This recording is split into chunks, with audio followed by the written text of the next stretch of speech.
तो क्लास 12 की फिजिक्स विषय के अंतर्गत आप सभी लोगों को अनसॉल्व पेपर का सलूशन कराया जा रहा है, जैसा कि आप सभी को पता है। और आज आप लोगों को हम 2024 का सेट नंबर 2 जो है वो आपको सॉल्व कराने जा रहे हैं। सभी विद्यार्थी क्लास को अंत तक जरूर देखेंगे। देखिए, अनसॉल्व पेपर के सलूशन का मतलब ये नहीं है कि ये मैं बता दूं कि पहले का कौन सा सही है, दूसरे का कौन सा सही है, इस प्रश्न का क्या उत्तर हो जाएगा। इससे देखिए हल करने का कोई मकसद नहीं।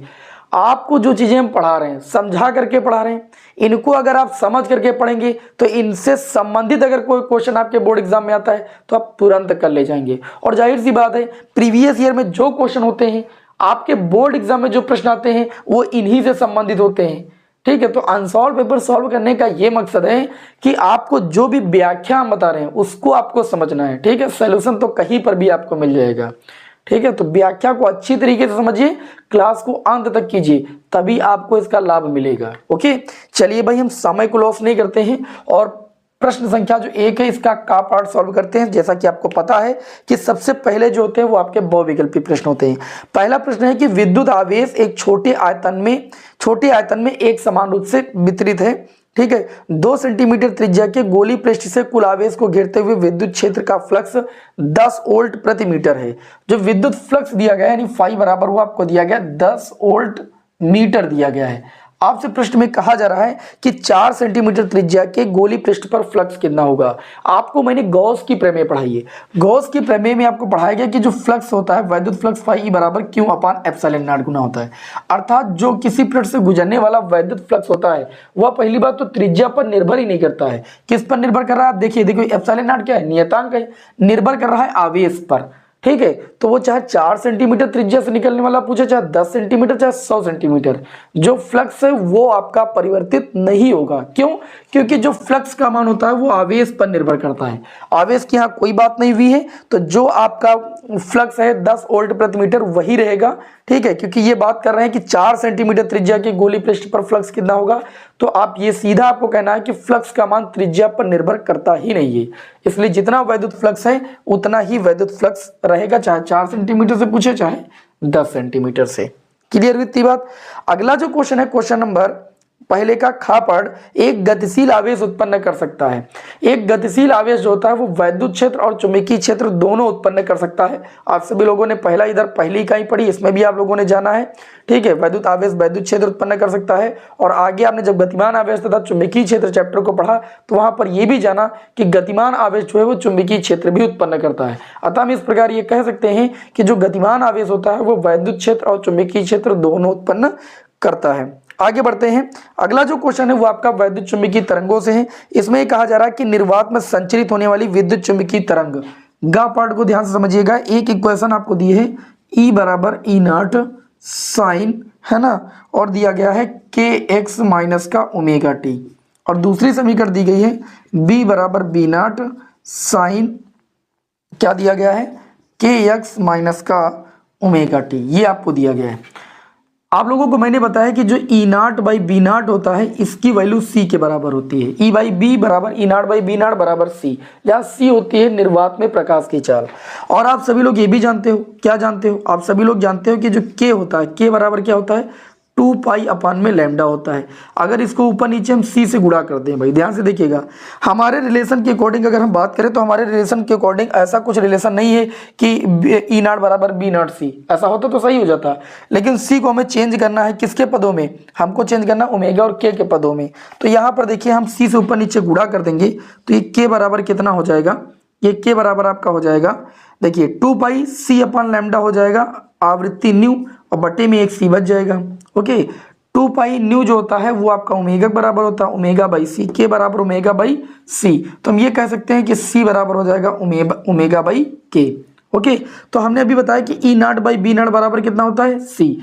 तो ई नॉट बाई बी नॉट बराबर कितना बताया, सी, और सी की वैल्यू कितनी है आप देख सकते हो, ओमेगा बटे के। जब आप गुणा करेंगे तो ये आ जाएगा ई नॉट इंटू में के बराबर ओमेगा इंटू में बी नॉट। अब ये जो आपका ऑप्शन दिया हो ये आपके इस क्वेश्चन का राइट आंसर हो जाएगा। ई नॉट के बराबर B naught omega, option number first इस क्वेश्चन का राइट आंसर हो जाएगा। हमें उम्मीद है कि अच्छी तरीके से समझ में आ गई होगी बात। इस चीज को मैंने आप लोगों को अच्छे तरीके से उसमें वैद्युत चुंबकीय तरंगों की 1 शॉट वाली क्लास में समझा दिया है। चलिए आगे बढ़ते हैं घा पार्ट की ओर। ओके, और मैंने आपको प्लेलिस्ट का लिंक भी दे दिया है इस वीडियो के कमेंट बॉक्स में, उसे आप फॉलो कर लीजिए। उसमें सारे महत्वपूर्ण डेरिवेशन है संपूर्ण फिजिक्स विषय के। अभी आपके पास समय है, मेहनत कर डालिए, ठीक है, नहीं बाद में पश्चाताप के सिवा कुछ नहीं बचने वाला है।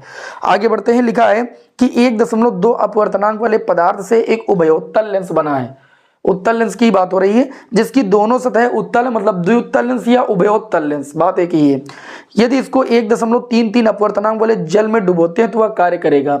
आपको मैंने बताया था किसी लेंस के जो मतलब जो फोकस दूरी होती है उसके अपवर्तनांक पर निर्भरता और वक्रता त्रिज्या पर निर्भरता अच्छे से समझाया है। तो मैंने आपको ये बताया था कि अगर कोई हमारे पास लेंस है, ठीक है, इस लेंस का जो अपवर्तनांक है वायु के सापेक्ष उसको ANG बोलेंगे क्योंकि लेंस कांच का बना होगा, तो वायु के सापेक्ष कांच का अपवर्तनांक। इसको अगर किसी द्रव में डुबोते हैं तो ANL, मतलब द्रव का वायु के सापेक्ष अपवर्तनांक लेंगे। इसकी मैंने कंडीशन बताई थी कि अगर ANG जो हम लेंस है जिस कांच का बना है उसका अपवर्तनांक अगर जो है उसका अपवर्तनांक, दो कंडीशन बताई थी, उसका अपवर्तनांक अगर जो है जिस द्रव में डुबोया जा रहा है उसके अपवर्तनांक से ज्यादा हो, मतलब जो लेंस है उसका अपवर्तनांक जिस द्रव में डुबोया जाए उसके अपवर्तनांक से ज्यादा हो, तो जो ये लेंस की फोकस दूरी है वो आपकी क्या हो जाती है, बढ़ जाती है। लेंस की जो फोकस दूरी है वो क्या होती है भाई, बढ़ जाती है। ये पहली कंडीशन थी। और दूसरी कंडीशन ये थी कि अगर ANG का मान बराबर हो जाए ANL के बराबर, अर्थात लेंस के पदार्थ का अपवर्तनांक उस माध्यम के अपवर्तनांक के बराबर हो जाए जिसमें वो डुबोया जा रहा है। तो जो ये लेंस है ये एक समतल प्लेट की भांति कार्य करता है, ठीक है, समतल प्लेट की भांति कार्य करता है। ये दूसरी कंडीशन थी। और तीसरी कंडीशन ये थी कि अगर ANG का मान छोटा हो ANL से, कहने का मतलब है लेंस को जिस माध्यम में आप डुबो रहे हैं उस माध्यम का अपवर्तनांक लेंस के अपवर्तनांक से ज्यादा हो, तो जो लेंस की प्रकृति होती है वो बदल जाती है। अगर लेंस उत्तल होता है तो वह अवतल लेंस की बात कार्य करने लगता है, अगर वो अवतल लेंस होता है तो वह उत्तल लेंस की बात कार्य करने लगता है। जैसे इन्होंने कहा था कि जो लेंस है वह उभयोत्तल है, मतलब उत्तल लेंस है और उसका अपवर्तनांक 1.2 है, ठीक है। लेंस का अपवर्तनांक हम कह सकते हैं ANG का मान 1.2 है, और जिस वो द्रव में जल में डुबोते हैं उस जल का अपवर्तनांक 1.33 है। अब आप देख पा रहे हो कि जो ANW की वैल्यू है वो बड़ी है ANG से। और मैंने अभी बताया कि जिस माध्यम में हम लेंस को डुबो रहे हैं अगर उसका अपवर्तनांक लेंस के अपवर्तनांक से ज्यादा है तो लेंस की प्रकृति बदल जाएगी। तो लेंस था कौन सा, उत्तल। अब ये लेंस किस लेंस की बात कार्य करेगा, अवतल लेंस की बात कार्य करेगा। और अवतल लेंस को कौन सा लेंस कहते हैं, तो आप ये कहेंगे अपसारी लेंस कहते हैं। अब मेरी बात को समझिए, यहां पर क्या आपको सॉल्यूशन ही फायदा करता, मैं डायरेक्ट अगर इसको बता देता, जी नहीं, वो आपको केवल रटा होता थोड़ी समय के लिए। लेकिन अगर कई बार ये बात पूछ ली जाती है आपके एग्जाम में तो आप नहीं बता पाते, इसलिए मैंने कहा क्लास को अंत तक देखना बहुत जरूरी है। मैं आपको अच्छी तरीके से व्याख्या करके आपको समझा रहा हूं, ठीक है, कि इससे रिलेटेड कोई प्रश्न आए तो आप कर ले जाएं। आगे बढ़ते हैं भैया, समय को हम बिल्कुल लॉस नहीं करेंगे, इसे यहाँ पर रफ कर देंगे, ठीक है। अभी अगला अंगा पाठ देख लेते हैं। दिया है कि समीकरण E बराबर PC, ध्यान दीजिएगा, E बराबर PC डी ब्रोगली तरंग दैर्ध्य में आपको बताया। P होता है फोटान का संवेग, C होती है फोटान की चाल, क्योंकि फोटान जो होता है प्रकाश की चाल से चलता है, E होती है फोटान की ऊर्जा, ठीक है। अब देखिए यहां पर अगर इलेक्ट्रॉन की बात करें तो इलेक्ट्रॉन होता है आवेशित कण, इलेक्ट्रॉन फोटॉन के वेग से नहीं चलता है, ठीक है। तो यहां पर जो ये रिलेशन दिया गया है E ऊर्जा P संवेग है, यह समीकरण सिर्फ और सिर्फ फोटॉन के लिए लागू होगी, ना कि इलेक्ट्रॉन के लिए। ऑप्शन नंबर जो थर्ड होगा वो आपके इस क्वेश्चन का राइट आंसर हो जाएगा, फोटॉन के लिए, परंतु इलेक्ट्रॉन के लिए लागू यह समीकरण नहीं होगी, क्योंकि इलेक्ट्रॉन की चाल जो होती है वो प्रकाश की चाल के बराबर नहीं होती है, जो उसके लिए लागू हो जाएगी। आगे बात करते हैं पीएन संधि में, तो पीएन संधि होती है पी टाइप अर्धचालक और एन टाइप अर्धचालक को जब किसी विशेष विधि द्वारा जोड़ दिया जाता है तो वह कहलाती है, जहां पर वो दोनों मिलते हैं उसे कहते हैं पीएन संधि। और पीएन संधि जो होता है वो एक डाइवोड की भांति कार्य करता है, इसी वजह से इसे कहा जाता है पीएन संधि डाइवोड। आपको अच्छे से बताया गया है, ठीक है, अर्धचालक वाले चैप्टर में। अब इसमें यह कहा गया है कि पीएन संधि में विसरण धारा का मान अपवाह धारा से अधिक होता है तो संधि संयोजित होगी। जाहिर सी बात है, जो फॉरवर्ड बायस होता है उसी में धारा जो है बहती है, तो फॉरवर्ड बायस मतलब अग्रदिशिक बायस में जो है वह संयोजित होगी, तभी धारा क्या भाई अधिक होगी, क्योंकि पश्च दिशिक में धारा बहती नहीं, सीधी सी बात है। ऑप्शन नंबर जो फर्स्ट होगा वो आपके इस क्वेश्चन का राइट आंसर हो जाएगा। इस तरीके से अगर हम बात करें तो जो बहुविकल्पी प्रश्न है वो हमारे पूरे सॉल्व होते हैं। किसी को कोई समस्या? कोई समस्या नहीं भाई। तो सभी लोग भाई वीडियो को एक बार शेयर कर दीजिए दोस्तों में, आपकी संख्या बहुत कम रहती है और जब संख्या कम रहती है तो मेरा जो मनोबल है वो टूट जाता है भाई। आप लोगों के लिए इतनी मेहनत करके क्लास हम बनाते हैं, ठीक है, सिचुएशन कैसी भी हो आप लोगों के लिए क्लास हम जरूर प्रोवाइड करते हैं। तो आप सभी लोग भाई वीडियो को लाइक करें और दोस्तों में से शेयर ज्यादा से ज्यादा करें, ठीक है। चलिए आगे बढ़ते हैं, हम खंड बा को सॉल्व करेंगे। किसको सॉल्व करने जा रहे हैं? खंड बा। खंड बा में भी एक नंबर वाले प्रश्न होते हैं, अधिलिखित प्रश्न। जैसे पहला प्रश्न दिया है, विशिष्ट चालकता सिग्मा और अपवाह वेग वीडी में संबंध के लिए समीकरण लिखिए। एक नंबर में पूछा गया है, तो मैं आपको इसका संबंध बताता हूं कैसे निकालना है। आपने धारा गणित तो पढ़ा था, जे बराबर होता है आई अपान ए, और आपने आई बराबर पढ़ा था N E A V D, पढ़ा कि नहीं पढ़ा? बटे में ए से काटोगे तो जे बराबर आ जाएगा एन ई वी डी। तथा आप सभी लोगों ने यह भी पढ़ा है कि विशिष्ट चालकता सिग्मा बराबर होता है जे अपान ई, पढ़ा है कि नहीं पढ़ा है? तो जे की वैल्यू जब आप रख देंगे एन ई वी डी अपान में ई, तो ये जो रिलेशन आया सिग्मा बराबर एन ई वी डी, ध्यान से देखिएगा, एन ई वी डी अपान में ई, इस रिलेशन में आप देख सकते हो कि सिग्मा भी है और वी डी भी है। और आपसे प्रश्न में यही कहा गया था कि सिग्मा और वी डी में क्या संबंध होता है, एकदम छोटा सा क्वेश्चन था।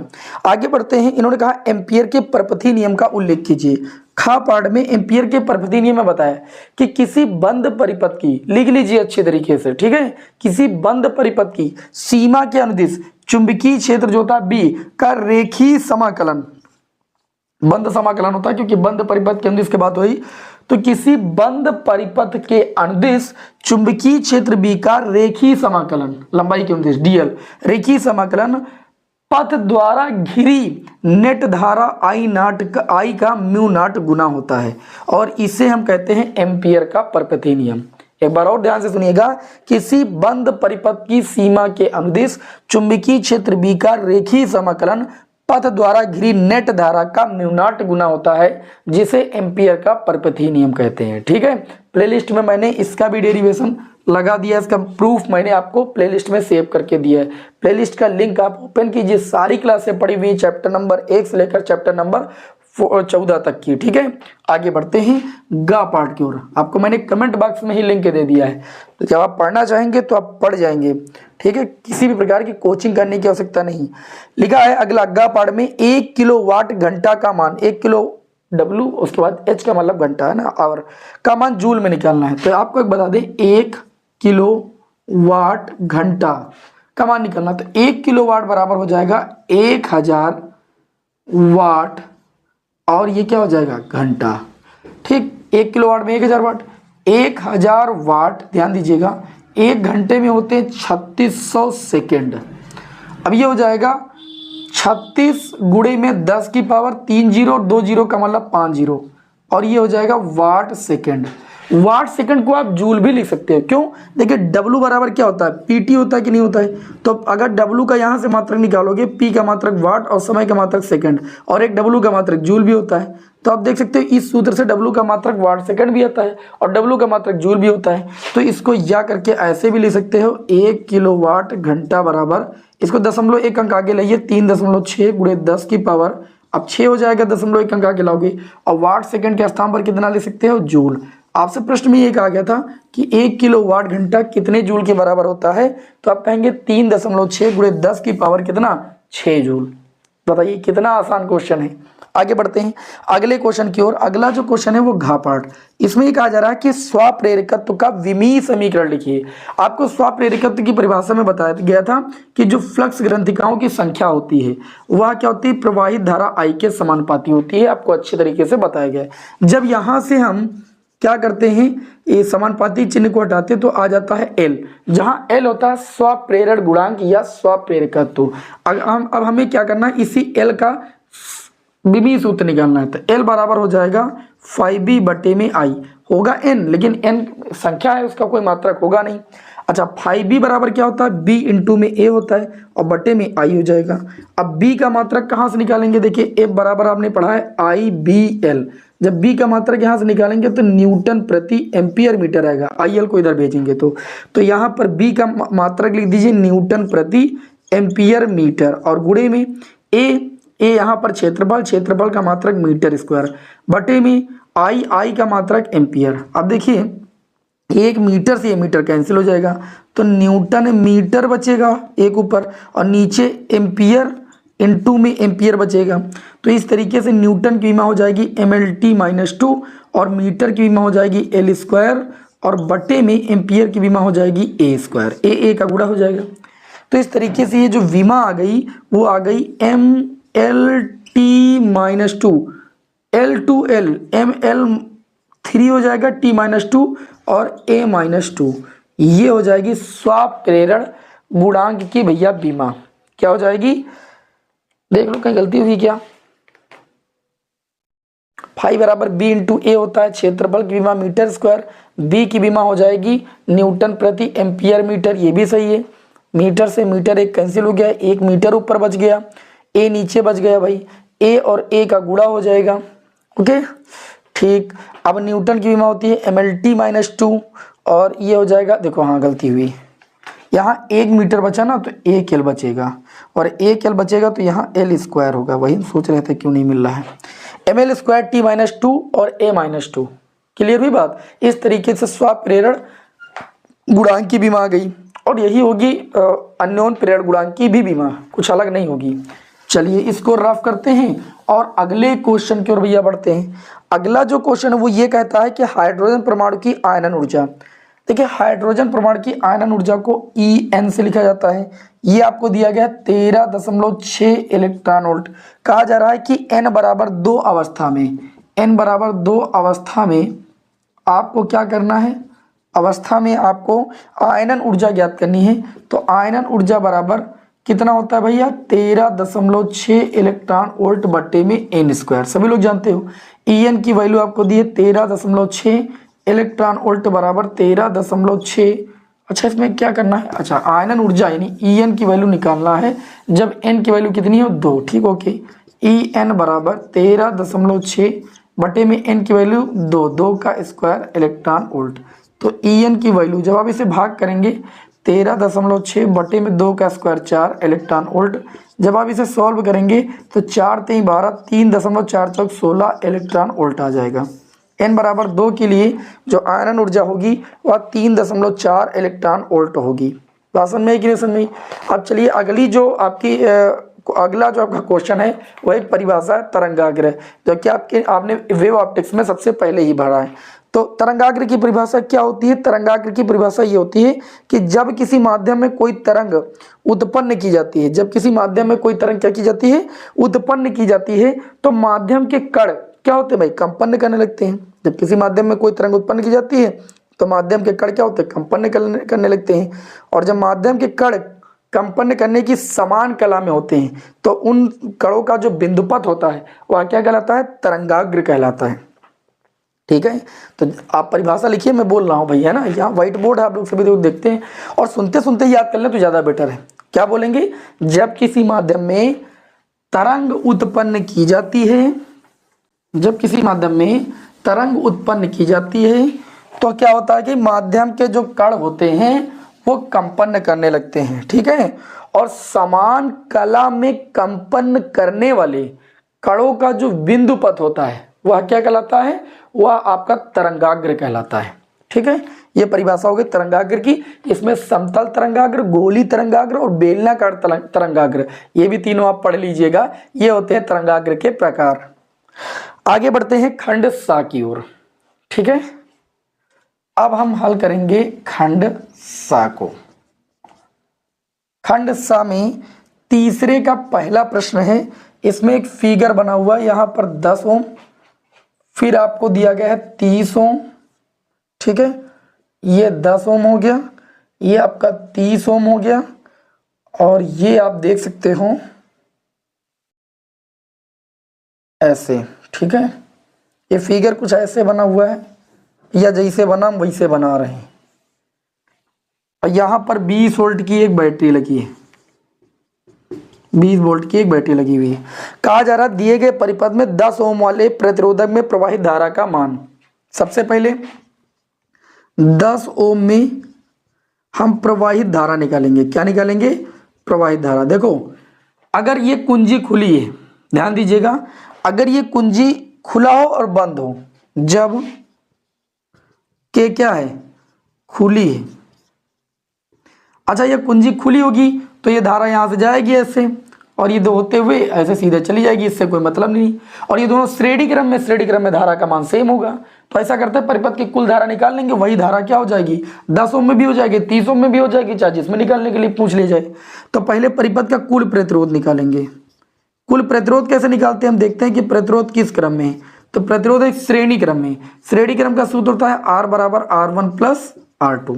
तो R बराबर 10 और 30 जोड़ लीजिए, 10 और 30 ये आ जाएगा 40 ओम। कुल प्रतिरोध परिपथ का 40 ओम हो जाएगा। विभवांतर परिपथ का 20 वोल्ट है। आपको क्या निकालना? धारा। तो धारा I बराबर होता है V बटे R। V की वैल्यू कितनी है? 20 और R की वैल्यू कितनी है? 40। 20 दूना 40, 1/2 का मतलब 0.5 एम्पियर की धारा। बस नहीं, ये जो 0.5 एम्पियर की धारा है ये इसमें भी जाएगी और इसमें भी जाएगी। कारण क्योंकि ये दोनों श्रेणी क्रम में, और श्रेणी क्रम में धारा का मान समान होता है, सीधी सी बात।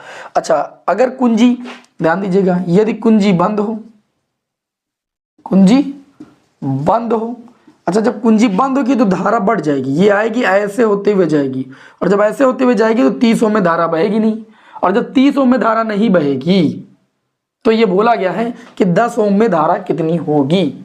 तो उस स्थिति में जो प्रतिरोध होगा वो आपका होगा 10 ओम और विभवांतर आपका 20 वोल्ट होगा। इस स्थिति में जो धारा होगी I बराबर V अपान R, V की वैल्यू 20, R की वैल्यू 10, काटो I बराबर आ जाएगा 2 एम्पियर। ये दो कंडीशन के लिए क्वेश्चन पूछा गया था और हमें उम्मीद है कि आपको अच्छे से समझ में आ गया होगा। आगे ये क्वेश्चन में बोला गया है कि एकीकृत परमाणु द्रव्यमान मात्रक AMU जानते हो क्या होता है? एटॉमिक मास यूनिट, ठीक है, परमाणु द्रव्यमान मात्रक। ये कहा गया कि परमाणु द्रव्यमान मात्रक के समतुल्य ऊर्जा का मान ज्ञात कीजिए। सबसे पहले मैं आपको बता दूं कि एक AMU के सापेक्ष जो द्रव्यमान होता है वो 1.66 गुणे 10 की घात माइनस का 27 kg होता है। एक परमाणु द्रव्यमान मात्रक में जो, अगर हम द्रव्यमान की बात करें तो 1.66 गुणे 10 की घात माइनस 27 kg होता है, और इस द्रव्यमान के समतुल्य ऊर्जा का मान निकालना है। तो E बराबर होता है mc²। तो E बराबर m की वैल्यू 1.66 गुणे 10 की घात माइनस 27 और C की वैल्यू सभी को पता है 3 गुणे 10 की घात 8। ये जो ऊर्जा आएगी भैया गुणा करने पर जूल में आएगी, इसको इलेक्ट्रॉन वोल्ट में आपको निकालना है। 1.66 गुणे 10 की घात माइनस 27, 3 का स्क्वायर 9 हो जाएगा क्योंकि यहाँ c² था, और 10 की घात 8 का स्क्वायर 16 हो जाएगा। और जब इसको आप 1.6 गुणे 10 की घात माइनस 19 से भाग दे दोगे तो ये वैल्यू इलेक्ट्रॉन वोल्ट में आ जाएगी। जब आप इसे भाग करेंगे तो ये आपका आ जाएगा 0.931, okay, into 10⁹ electron volt. Solve करके आपको सॉल्व नहीं करना है, याद रखना है। और इसको आप लिख सकते हो 931, ये लगभग में 0.931 आएगा, गुणे 10 की पावर 6, 0.3 का आगे बढ़ाओगे 3 यहाँ घट जाएगा, इलेक्ट्रॉन वोल्ट। और इसे सॉल्व करोगे तो 931, 10 की पावर 6 को बोलते हैं मिलियन। तो ये आंसर आ जाएगा, जो ऊर्जा आ जाएगी एक AMU एटॉमिक मास यूनिट के समतुल्य, और 931 मिलियन इलेक्ट्रॉन वोल्ट होती है। ये याद भी आपको रखना होना चाहिए। अच्छा अगले क्वेश्चन की ओर बढ़ते हैं। बिना समय को लॉस किए हुए, जैसा कि आपको पता है कि हम समय लॉस नहीं करते हैं, एक समान चुंबकीय आघूर्ण M1 बराबर M2 के दो चुंबक दिए गए चित्र की भांति आप देख सकते हैं। एक चुंबक ऐसे पड़ा हुआ है, बढ़िया लेटा हुआ सो रहा है, क्यों, और यहाँ एक बिंदु P और एक चुंबक ये ऐसे खड़ा हुआ है S, और ये इसका N सिरा है, और इसके करंट चुंबकीय क्षेत्र ये भैया बिंदु P है, डिस्टेंस सेम है, M1 M2 ये हो गया M1 M2। अभी कह रहे हैं कि जो चुंबक A1 के कारण कहाँ पर भैया, बिंदु P पर, क्या निकालेंगे, A1 के कारण। अब देखो ये A1 चुंबक है और इसके कारण बिंदु P जो होगा अक्षीय स्थिति में होगा और इसके कारण जो बिंदु P होगा निरक्षीय स्थिति में होगा, के कारण बिंदु P पर तीव्रता। जब तीव्रता हम निकालेंगे तो तीव्रता जो होती है वो कितनी होती है, μ0/4π 2m/r³ भी होती है ना। वैद्युत द्विध्रुव के कारण जो वैद्युत क्षेत्र की तीव्रता होती है वो आपकी क्या होती है, μ0/4π 2m/r³ होती है चुंबकीय द्विध्रुव के कारण अक्षीय स्थिति में। और ये आपको दी कितनी गई है, 2 × 10⁻³ टेस्ला दी गई है। ठीक, तो जब हम यहां से इसको नाम दे देंगे B1, तो यहां से अगर हम B2 की वैल्यू निकालें तो इसके कारण जो चुंबकीय क्षेत्र होगा वो होगा μ0/4π m/r³ होता है, क्योंकि निरक्षीय स्थिति में चुंबकीय क्षेत्र की तीव्रता ये होती है। अब जब ये बताओ ये 2m है, तो अगर इसको हम 2 को उधर भेजेंगे तो हम ये कह सकते हैं कि B2 की वैल्यू कितनी आ जाएगी, 1 × 10⁻³ टेस्ला आ जाएगी कि नहीं। μ0/4π 2m/r³ बराबर इतना है, 2 को उधर भेज देंगे तो μ0/4π m/r³ की वैल्यू आ जाएगी 1 × 10⁻³ जो कि निरक्षीय स्थिति में होगी दूसरे के कारण। अब जब परिणामी तीव्रता निकालनी होगी तो B बराबर √B1² + B2² लगा देना। तो B बराबर कितना आ जाएगा, √B1 की वैल्यू कितनी है, 2 × 10⁻³ उसका स्क्वायर करोगे तो 4 × 10⁻6 आ जाएगा और B2 का स्क्वायर करोगे तो 1 × 10⁻6 आ जाएगा और इसके सॉल्व करोगे तो √10⁻6 कॉमन लोगे, ये हो जाएगा √5 × 10 कितना -6। इसको आप निकालोगे तो B बराबर आ जाएगा आपका √5 × 10⁻³ ये क्या आ जाएगा, टेस्ला, क्योंकि ये चुंबकीय क्षेत्र। ये आपके इस क्वेश्चन का राइट आंसर हो जाएगा। चलिए आगे बढ़ते हैं अगले क्वेश्चन की ओर। अगला जो क्वेश्चन है वो घ पार्ट, वो क्या कहता है भैया, इसको रब कर दूं, रब कर देते हैं। देखिए घ पार्ट में ये कहा गया कि सिलिकॉन, जानते हो सेमीकंडक्टर है, पीएन संध डायोड में 20 वोल्ट का अग्र विभव लगाने पर 20 वोल्ट का अग्र विभव लगाने पर उत्पन्न धारा डेल्टा आई बराबर 10 मिली का मतलब 10⁻³ एम्पियर। बहुत छोटा न्यूमेरिकल है। तो इसका अग्र प्रतिरोध R बराबर निकालना है। तो R बराबर होता है डेल्टा V/में डेल्टा आई। डेल्टा V की वैल्यू है 20, डेल्टा I की वैल्यू है 10 × 10⁻³ 10 दूनी 20। R बराबर आ जाएगा 2 × 10⁻³ ऊपर चला जाएगा +3 हो जाएगा ओम, ठीक है, या 2 और 10⁻³ को ले सकते हो किलो और बाकी ओम। तो प्रतिरोध आ जाएगा 2 किलो ओम आ जाएगा। खंडदा का भी चलो क्वेश्चन 3 नंबर वाला भी सॉल्व कर लेते हैं इसी वक्त। खंडदा का पहला क्वेश्चन का पार्ट ये कह रहे हैं कि एक समान विद्युत क्षेत्र में रखे द्विध्रुव पर लगने वाले बल युग्म का गुण ज्ञात कीजिए। मैंने आपको बताया है, प्लेलिस्ट में भी कराया है, लेकिन यहाँ शॉर्ट में आपको कराया दे रहे हैं, ठीक है। थोड़ा सा देखिए, हमने एक समान वैद्युत क्षेत्र को ऐसे लाइनों से दिखाया था, क्योंकि ये लाइनें के द्वारा ही एक समान वैद्युत क्षेत्र को दिखाया जाता है, ठीक। इसमें एक द्विध्रुव को ऐसे रख दिया था जो कि चुंबकीय क्षेत्र से थीटा कोण बना रहा था। इस द्विध्रुव की लंबाई सभी लोग जानते हो 2l होती है, ये -q है और ये +q है, और ये वैद्युत क्षेत्र की दिशा है और ये इसकी लंबवत दूरी है, ठीक है। जब आप यहाँ पर साइन थीटा लगाएंगे तो साइन थीटा बराबर लंब और बटे कर्ण की वैल्यू हो जाएगी 2l, तो लंब की वैल्यू निकालेंगे 2l साइन थीटा आ जाएगा। मतलब जो ये लंबवत दूरी होगी वो 2l साइन थीटा होगी। इतनी बात पहले समझिए। जब किसी वैद्युत द्विध्रुव को एक समान वैद्युत क्षेत्र में रखते हैं तो उस द्विध्रुव पर क्या होता है भाई, बल युग्म कार्य करने लगता है।